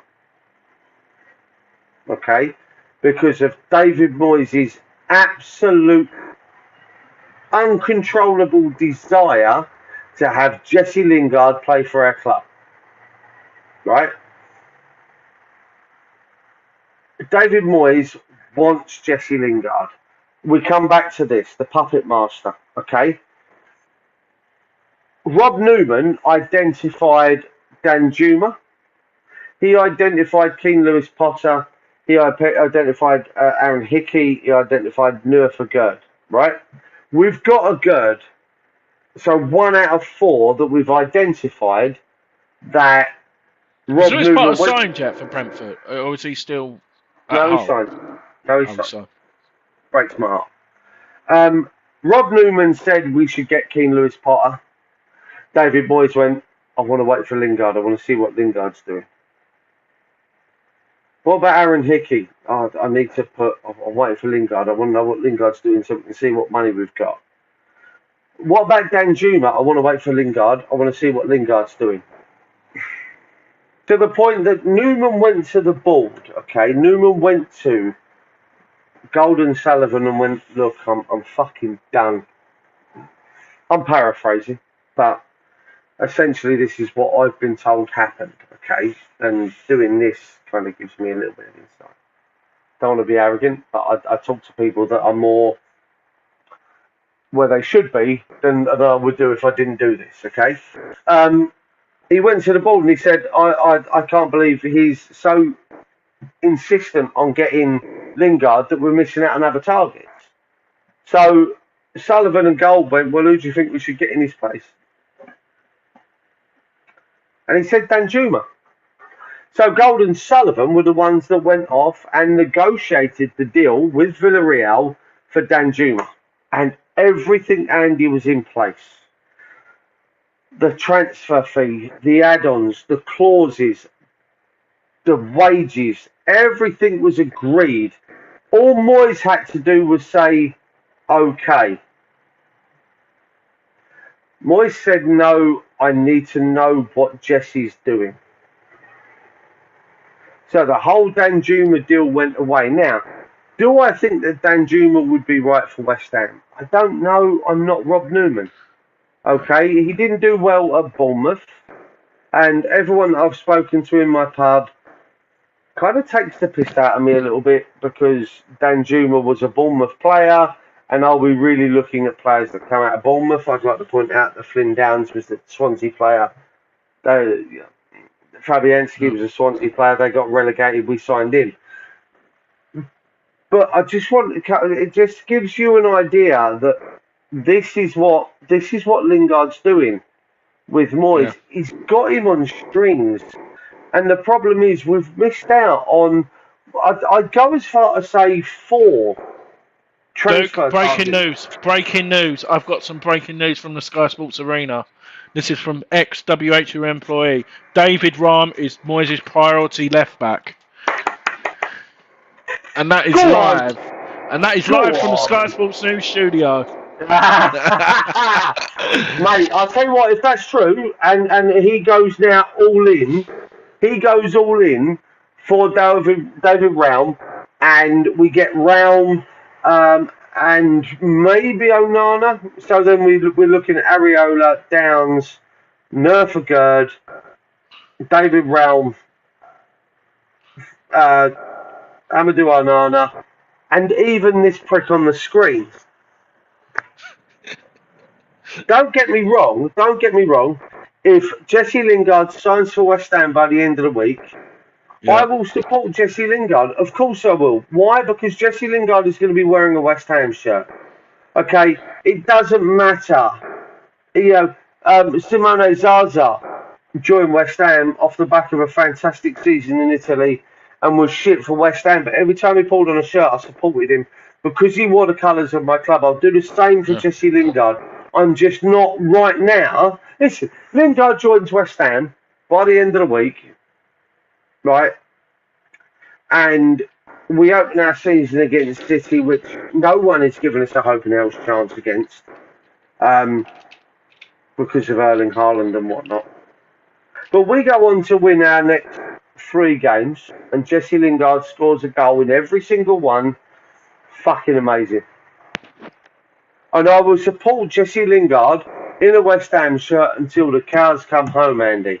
But right now, this shit with Moyes and the TikTok videos and the let me go and pretend to get in a Honda or let me look at my think bubbles. Just fucking tell us, you bollockhead. Tell us who you want to join. Do you want to join West Ham? Put us out of our misery so we can get behind you. Let's go sell the shirts we need to sell with your name on the back. Knuckle down, get yourself in the first team, and go show to us that you've still got what you had 18 months ago. Got a question for you with regards to shirt numbers. Because obviously at the minute there's a certain number 7 shirt number which is missing. Is that going to be Jesse Lingard's number? Couldn't give a shit. He could wear number 44 for all I care. If he turns up and does the job, Andy, I don't care. I mean, Downs No, was no, no. where I'm he. just, no, I'm just saying. Like, is No, that well, yeah. just Is it a thing? Possibly, possibly. I mean, gone are the days when your goalkeeper wore 1 and 13, your left back wore 2. Oh, no, your left back wore 3, your right back wore 2, your two centre backs wore 4 and 5. You know, your midfielders wore 6 and 7, 8 and 9 with your left and right wingers, 10 and 11 with your two centre forwards. Gone are them days. You know, we were talking about Mark Noble's number being retired, and now there's talk that would you give it to Flynn Downs? Well, Downs wore 12 on See, was that's it not Sunday? confirmed squad numbers yet, though, is it? That's not No, I confirmed. know, but from what I'm understanding, Downs will wear 12. Yeah. From what I'm understanding, Downs will wear 12. Now, Cresswell is 3, but Round wears 3. Now, what's the argument going to be there? Does Ram come in and go, okay, I'll wear something else until next season when you decide that Cresswell's going to fuck off and I'll wait for a year? But I want to be your first choice left back. I mean, Mm. Do you there's think so much. squad numbers Look is at as much as what it used to be? Does it not really matter? Because Declan's already said it. He probably wear 41 for the rest of his career at club level because so he that's likes. what Yeah, so matters. yeah, So that's essentially. Listen, he wore 41 coming through, and that was his first squad number at West Ham, right? Mark Noble wasn't always 16 at West Ham. he's 24, wasn't He was 24. Then he took 16, and now we're talking about retiring the 16, but he didn't always wear that. he? No. Um, you know, you're talking about David Beckham, right? David Beckham wore 7 for United. He went to Madrid. He wore 20 7 and 23, wasn't it? and 23 at Madrid when he went back. Was it 23? No, he wanted 7, but they didn't give it to him. He had 23, and then it was all fucking strange after that. Ronaldo wants whatever number he wants wherever he goes. Now, Mbappe, right? Mbappe just going into this whole Lingard thing, holding clubs for ransom, because essentially we all feel that that's what he's doing. Mbappe's been given the authority to pick and choose the PSG coach. Have you heard this? Yeah, it's mad, isn't it? He's been given shares in the club. He's been given £750,000 wages a week, and he's been given the authority to pick and choose their coach. What the actual fuck? I know. What in God's green earth? That's just ridiculous. I'm going to hit the. Do you mind if I hit the. Before we carry on about Lingard, I want to hit Yeah, the go for it, comment. man. I'm dying for a wee as well. Um, Budgie says we always talk bollocks. He says about Pellegrini, he's been injured since birth, and he'd be a wage drain. Kieran says, I think Realm is destined for Champions League football. I do. I just hope we get him, Before. and whether or not he decides that's with, or whether we work out that's with us, or we let him go and we make a profit on him. Yeah. Oh, what's that? Ambulance? Possibly. Just decided already. That comes down to Lingard. Sharky says he's just a TikTok star. Kieran says his first stint, he had the desire to play and get back into the England team, and that boat has sailed. That desire has obviously gone. See, Kieran, I think you might be wrong, and I think he has every opportunity to be in the England squad come the World Cup. I think if he makes the right choice now, it hasn't sailed. He could quite easily go back in it. If he joins West Ham and does what he did 18 months ago, that boat hasn't Because that's a sailed. lot of football before I think there's like 21 games. I think we could potentially Yeah, there play is. before the World Cup starts. So yeah. Yeah, without a doubt. Budgie says Bowen from Hull, same as obviously Keane Lewis Potter. Kieran says, go, you good thing round my man. Mate, I'd love him all day long. And you know what, if Fabrizio's tweeted that, then there's something behind that. Mark says, Duke thinks Lingard is a prick, but would support him if he signs. I get it completely. Question for all: which player is the most difficult for you to support? Ian Wright was a tricky one for me. And then he says, Wright, he won me over. Kieran says Roberto was a bit tricky, and then Mark says, "Lol, I get you, Kieran. Not quite what I meant though." Andy, just quickly, why I jump off for a second. I Yeah. want you to take that question. Yeah. Okay. Right. So, I get what you're saying with regards to Ian. Do you know the one who probably surprised everyone was probably for me, obviously because where they come from, it will probably have to be Zamora, Everington, coming from Spurs, probably. Obviously, we do business the other way, but the fact that we have done, well, we got them as like a add-on, so to speak. So, well, we'll have Defoe, you have Zamora, or was it that, or whoever we got. So yeah, I'll probably say them. Probably coming from Spurs, but obviously Zamora being a West Ham fan was great for us. Matty Everton was great for us as well. With regards to transfers, no, I get behind a lot of them who, as soon as they put the shirt on, I'll definitely, um, probably that. Trying to think of another one really. We don't do business with Chelsea. Probably John Hartson as well. Probably coming from Arsenal. That was a lot of money. People didn't really know what to expect from him, but obviously he was a great success. We don't really buy from rivals really when thinking about loud. Really, Charlton, have we bought anyone from Charlton? Probably not. But yeah, David Speedy, yeah, Mark, that's another good one. Um, who it is, but no, Lingard is a tricky one. But for me, I think he would be a success, and I think he would be the difference to us, especially in Europe. I think he could be the one who could. I remember Wolves away when he just tore them apart, same as Leicester, and the fact that he's got that understanding with Declan, Jared. Um, oh, okay, sorry, I see. Realise your question there as well, but yeah, Zaza's the same. Never got that signing. The players who really surprised me of, oh yeah, Chris Powell, good thinking, Sharky. Um, is the ones that we got on loan, the strikers.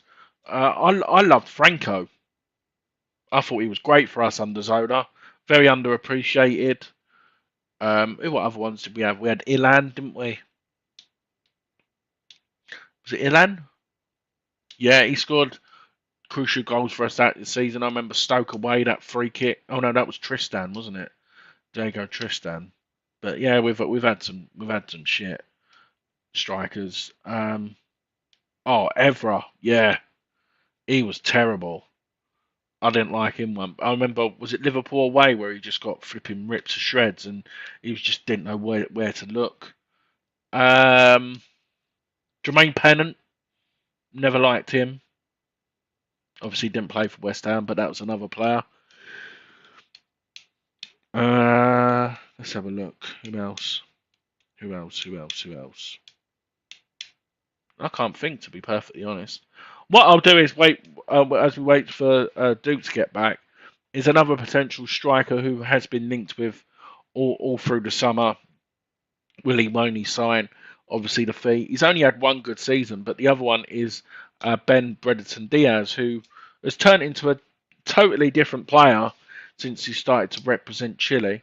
I'll get his stats from last year. Obviously, for Blackburn, he scored 39 goals, 39 appearances, sorry, 22 goals and 3 assists. What I'll do is I'll scroll down a little bit more for you. So yeah, when you look at his other record, really from when he played for Nottingham Forest, didn't really get the goals, but he was mainly a winger there as well. But for me, It's not. He's not one. But like you said, if he signs for us, I would 100% back him. Budgie's saying for Gooney. I was actually really happy when we signed for Gooney. I thought we weren't really given a chance. Well, we started to adjust to the Premier League before we sold him. So yeah, for me, he's got a valuation of 14 million. But I hear Blackburn. He's in his last year of his contract, I believe, as well. Let's have a look. I think it says it on here actually. Where is it? Contract. Yeah, sorry. Contract expires next year, so they obviously want to cash in as much money as they can.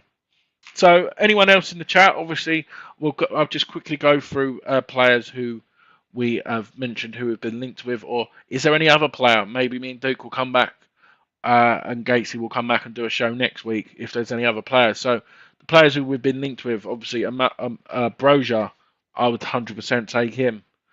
Shamaka, 100% for me, would be a great addition for us. Obviously, we've talked about Onana. That would be another positive player. Obviously, Jesse Lingard causing some stir, but 100% would be a great addition for us. Luca Pellegrini would definitely improve our squad, but not as first choice. But as I broke earlier, it's been confirmed by ex-WHM employee that David Rahn is Moyes' #1 target, and Duke is back. So yeah, like I said, people, if even in the comments in the video after on here, is there any other players who you think would improve our squad who we can realistically get? And maybe one day next week, me and Duke will come back and do another episode where we'll talk absolute bollocks again. Yeah, I mean, I'll tell you what, it's been fun. I just want to have my take on this, if I may. Yeah. There were two. And they both one came in and stated that I used to stand behind the goal. I used to watch Trevor Devonshire and Alan Brooking.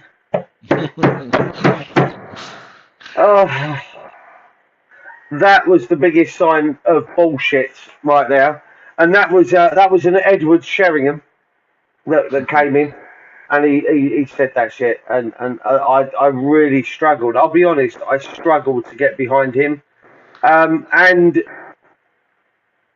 an ex-Tottenham player, much the same as him, was Sergei Rebrov. Was another player that I really struggled to get behind.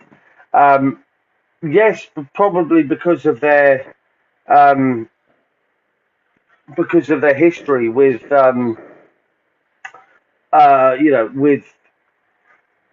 with Spurs. Yeah, that's what I said. Mine was Everton and Zamora at first. I was like, wow, see, fully behind both of them. I had a love affair with. I didn't have a love affair. Let's clear that up straight away, if I may.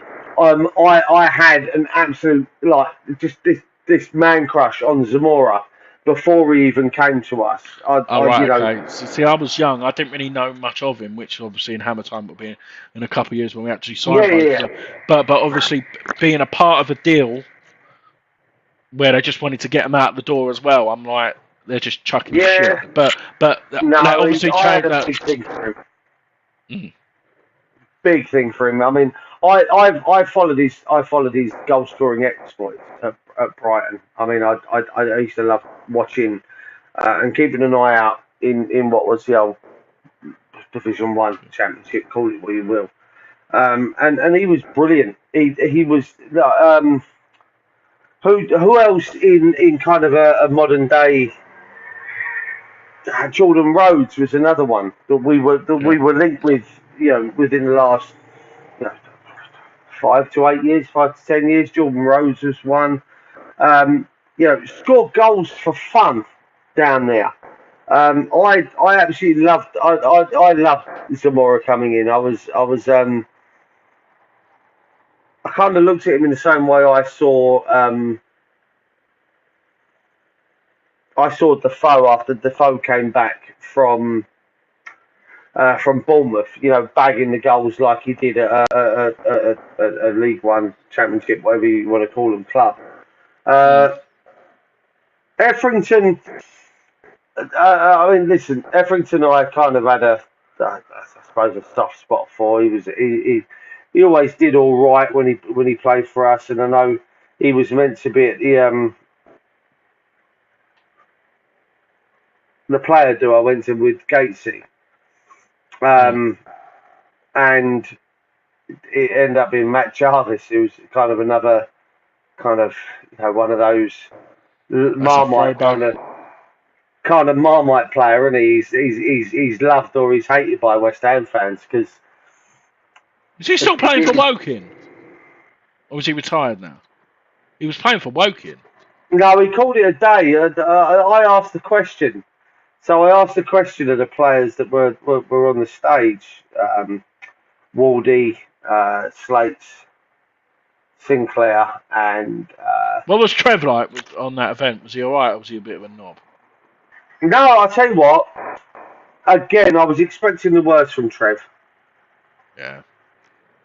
Because he's getting a because lot of shit again, isn't he? He's slagging the club off. 1 yeah, minute he he's a just gay. well, I'll be honest with you. I told him to shut the fuck up, right? I'll be honest. So I asked a question of the players about when they knew it was time to call it a day. Okay. How did you know and how did it feel? So Mark Ward went, well, I'll go first. I knew when it was time to call it a day when the old Bill came knocking at my front door. Touche, Mark. I've got no, I've got no answer to that, right? And then Stinks went, I'd like to go, and he said about the injury and going out to Dubai and realising it was over, and he had tears in his eyes, and he was talking about his missus who was at the back of the room, and I felt a little bit bad for Stinks because obviously it was me that had kind of it was me that brought those memories to the fore, kind of thing. So I felt a bit shitty. Then Slates, he was like, it was what it was. It ended what it ended, and then um, Jarbo said about the fact that it come to an end because he was on furlough. Like that was when his career ended. It was like he went out on furlough and well, that was it. He got furloughed and then was released, and thanks very much, see you later. And we kind of spoke to him, and I went up on stage. I went up on stage at the end, and I spoke to Stuart Slater, and the Stuart Slater is responsible for one of my key memories as a West Ham fan, which was obviously the FA Cup goal against Everton. It's there. It's there. I can watch it in my mind. I can close my eyes, and I can see him cut across through the legs, past Southwood, and goal. And I said as much to him, and he was on. He was on Hammer's network with Russ a couple of weeks beforehand, and Yeah. Russ mentioned about myself being a big Slates fan, and I very much compared Stuart Slater then to Jared Bowen now.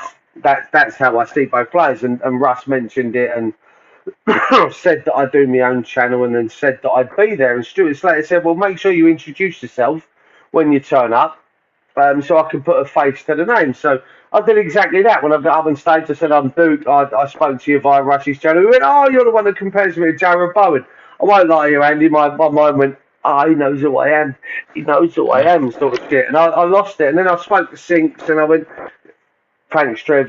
Great stuff. Sorry to upset you for the memory of quitting." I said, "But can you do me a favour?" And he was like, "What's that?" I went, "Stop being such a dick and telling fucking Declan Rice that he needs to leave when you're on Talksport. Just shut the fuck up. Don't mention it." And he went, "I'm sorry. It's what I have to do. I have to listen. I don't want him to leave West Ham, but they want me to say stuff like that to get people phoning." And I was like, "Just stop saying it. Just for me, please stop saying it. That's all I'm asking of you."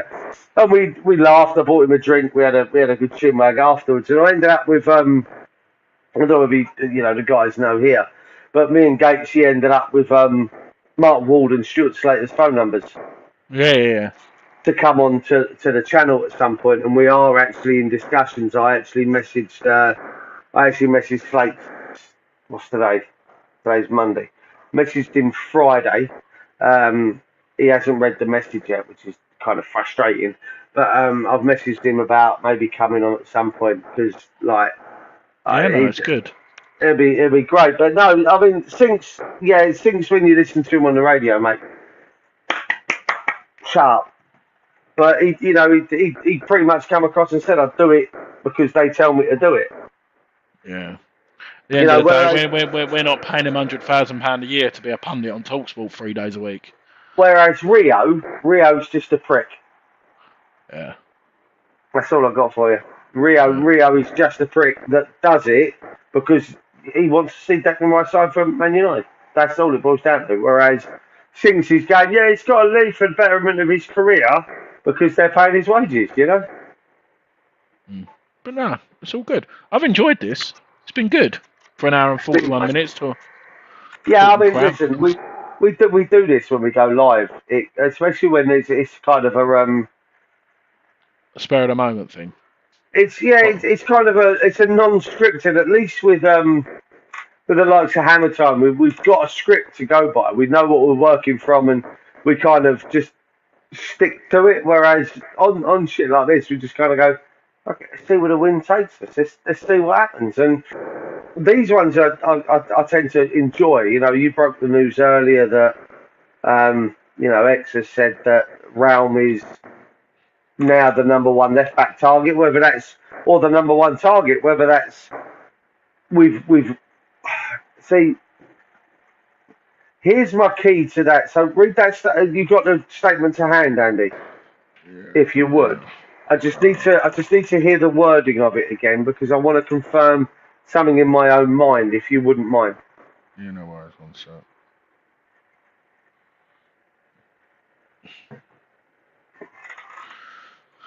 Sorry, 1 second. It was here. No, you're right. And those of you in the chat, we're rounding up there. David Rahm is the priority left back target. So he's the priority left back target. So, right, the key for me there is the fact that he said now left back target. We're obviously linked with Pellegrini, Hickey, and Hickey's gone to Brentford. Who's the guy that's now Calvin Bassey, who's having talks with Some Spanish. is it Ajax? No, it's Ajax. Yeah. Ajax from Rangers. Now, I don't get me wrong. I would have liked Bassey. The fact that he's come out and said now that Realm is his preferred target means that I think maybe we would have been interested in Bassey, and that's why he's come out and said that. If that had actually stated, Andy, that Realm is now our number one target,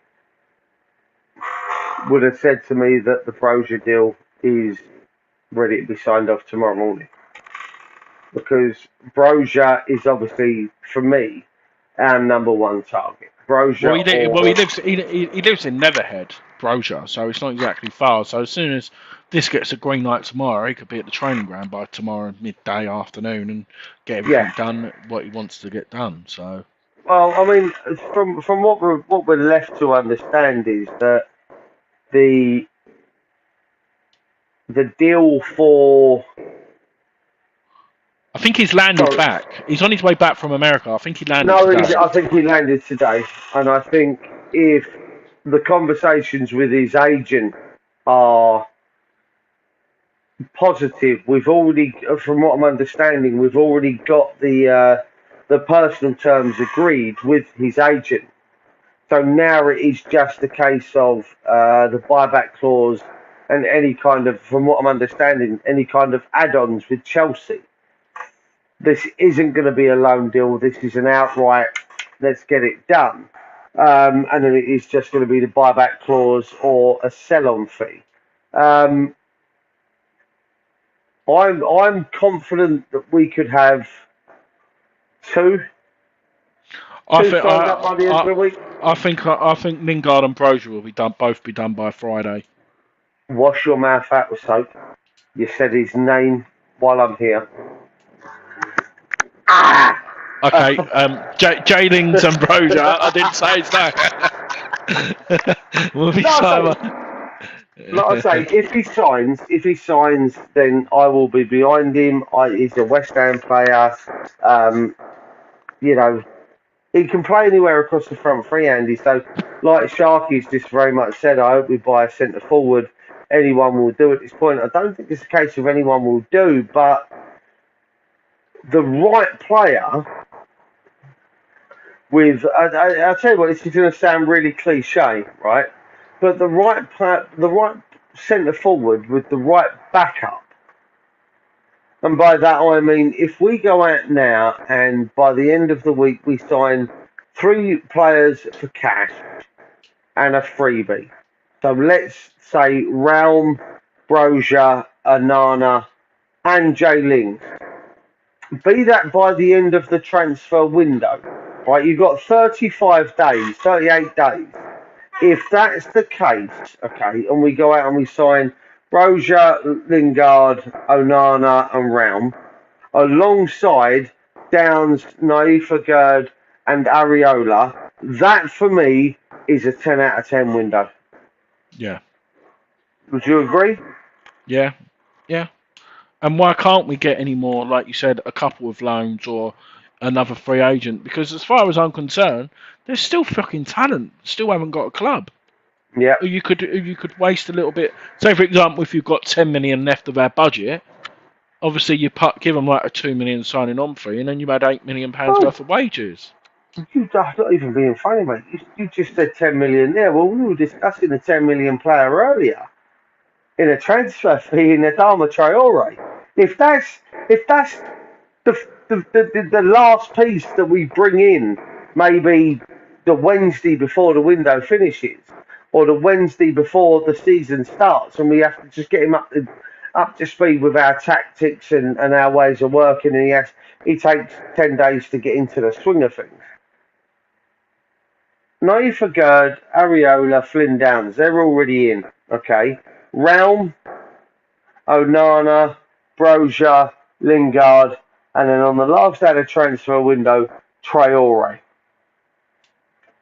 I don't think I've ever seen us sign 8 players of quality in a single transfer window, and all of them would do a quality. job when called upon. Hey, listen, all of them would do not just a job, but take us from me. Those 8 signings take us from 7th place to 4th, based on last season. Yeah.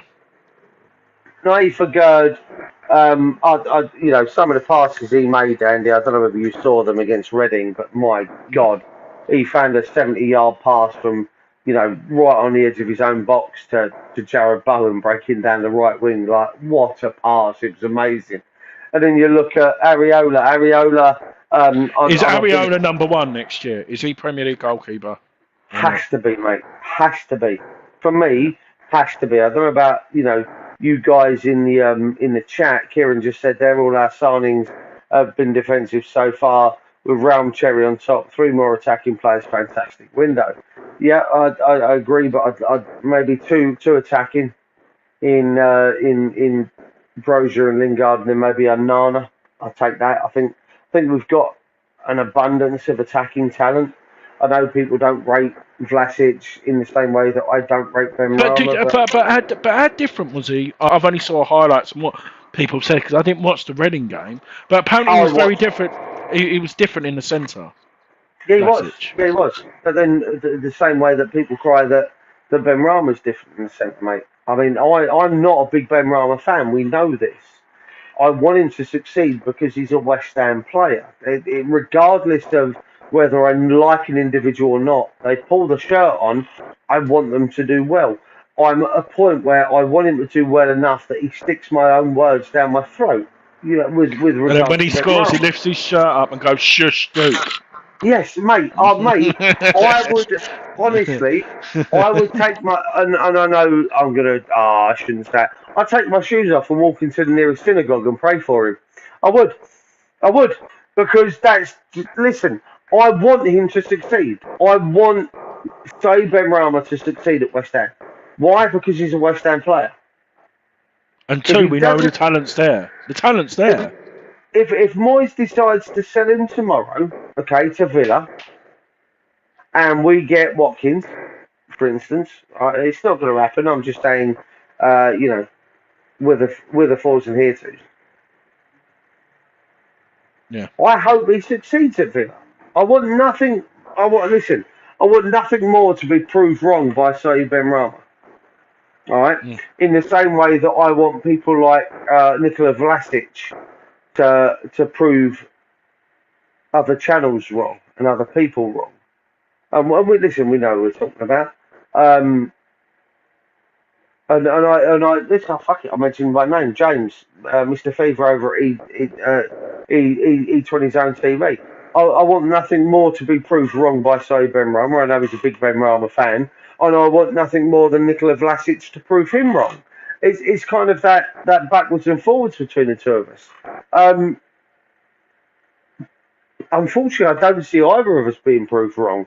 I don't see Vlasic being amazing for us in the same way that I don't see Benrahma being So amazing for us. could you see like Vlasic, because the German leagues are not easier, maybe Ram, maybe including Vlasic or someone like that in the deal where I think they would shine. You never know. That could be Mate, negotiations. a great shout. I didn't even think of that, but the likes of, in fact, the likes of both of them, Andy. But the problem is, you do that, you're losing an attacking player to bring in a defensive one. No, it's just an idea. No, I know what you mean, but we'd have to buy another one. But to get the player, to get another. Cost, to bring the cost down. I think I personally think Vlasic or Benrahma would be massive in the German league. I think they'd be absolutely outstanding. On the flip side of that, I know Lewandowski is in Miami today, or was, doing his first part of his medical in joining Barcelona. Which is ridiculous. I think he's going to struggle, Andy. Yeah.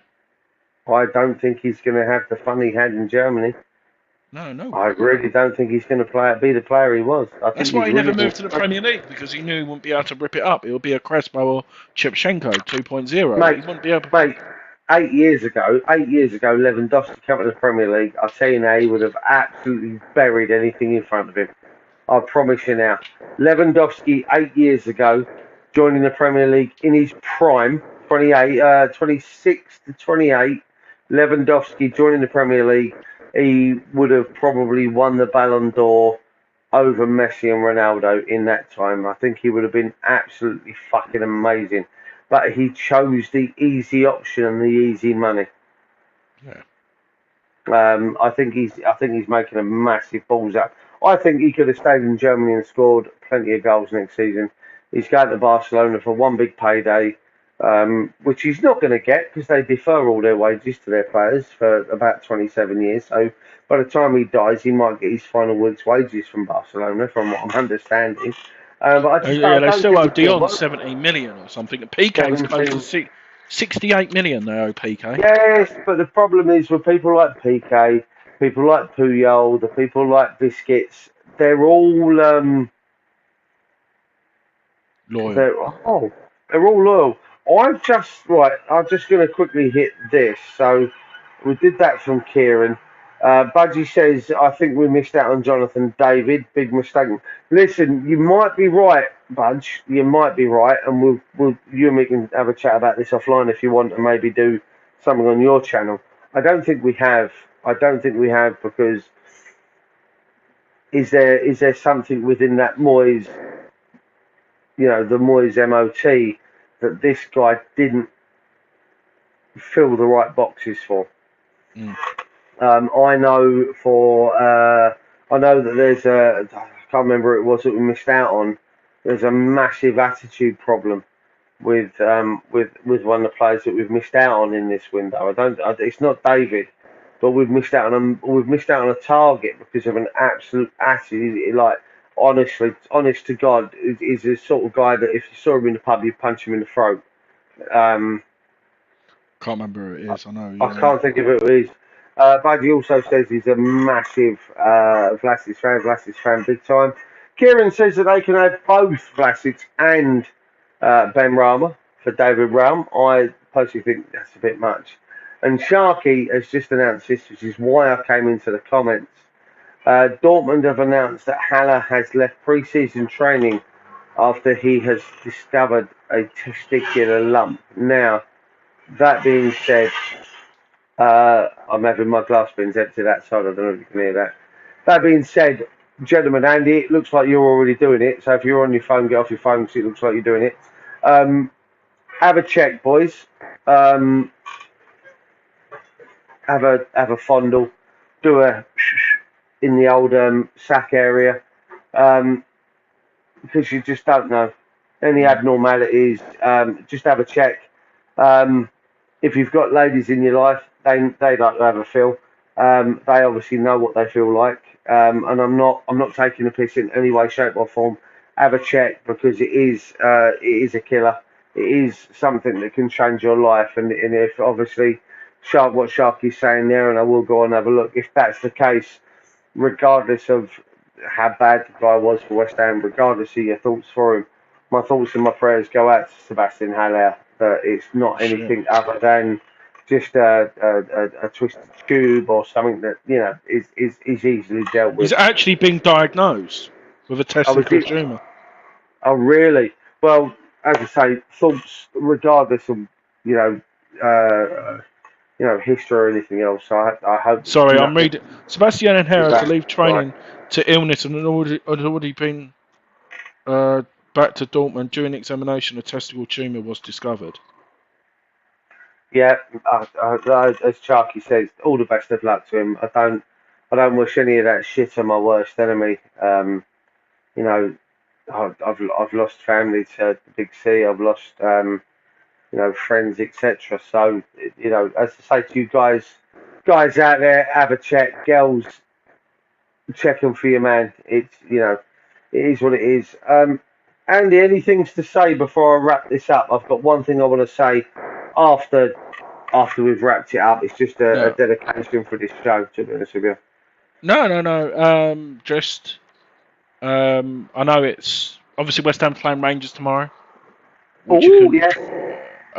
So that should be a good game. Hopefully we'll see some more players back, and then we play Luton on Saturday as well. So are they televised? I say televised. Are they? So if you're a season ticket holder, you have got an email with a link. What you need to do by 5 p.m. tomorrow, you can watch it for free, and it's also on Rangers TV, I believe, as well. That's good. I don't have either. But if you speak to someone like Gatesy, who's probably he would have got the email 3 times because of his kids. If one of the kids signed it, we've never said this out loud on the channel, but yeah, that's why I've said that.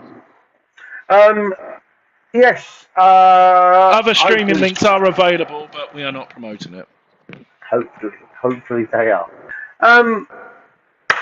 Andy, thank you very much for joining me. It's been my pleasure to have you on the channel. It's 5:30 in the morning for me.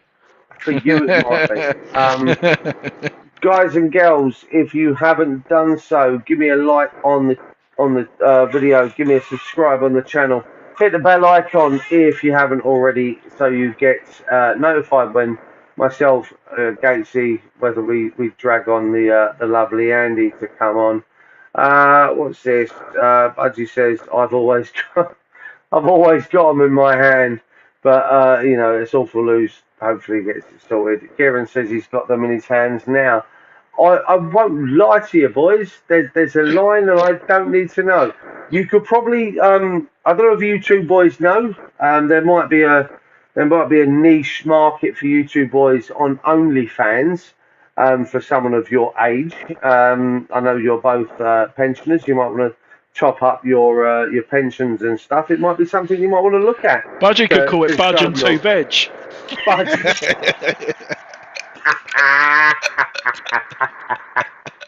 But I'll tell you what, right? I can't think of anything worse, Andy, than Budgie and Kieran on OnlyFans. Right? My God, there's just no need. I'm gonna wait for them to come back with whatever it is that they've got. While I do that, Kieran will have a hat with pretending to be looking out on his balcony, and he's there's his picture. just his wang out, just his wang out over his balcony or something like that. Look, Budgie's laughing. Just quickly while we wrap up, I wanna put this video out as a tribute to one of my regulars who passed away yesterday. Um, he was a good friend of mine, Pete. I've only been here 7 months at the Lewisham Tavern, but um, he was like family to me. Um, I've had a few cheers today. I've had a few beers in his honour. It's hard to think I've been here 7 months and someone had kind of a profound effect on me.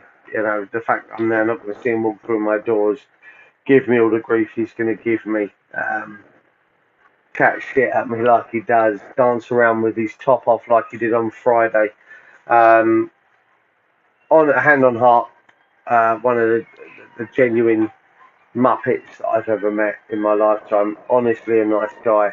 The fact that I know I'm going to wake up every day now and go to work without that silly prick walking through the door to give me grief actually hurts me a little bit. I had a few tears downstairs, so I want to dedicate this video out there to Pete, one of my regulars. Great guy. Didn't want to end it on a downer note after talking about Kieran and Budgie's stuff for only fans, but Pete, this one's for you. You were a great fella, and I hope to see you again someday soon. Andy, what are we? We are fucking massive. Take care, everyone. We are fucking massive indeed, guys and girls. Drop a like, drop a subscribe, give us some feedback on the video, and we shall see you all again soon. Come on, you irons. Take care.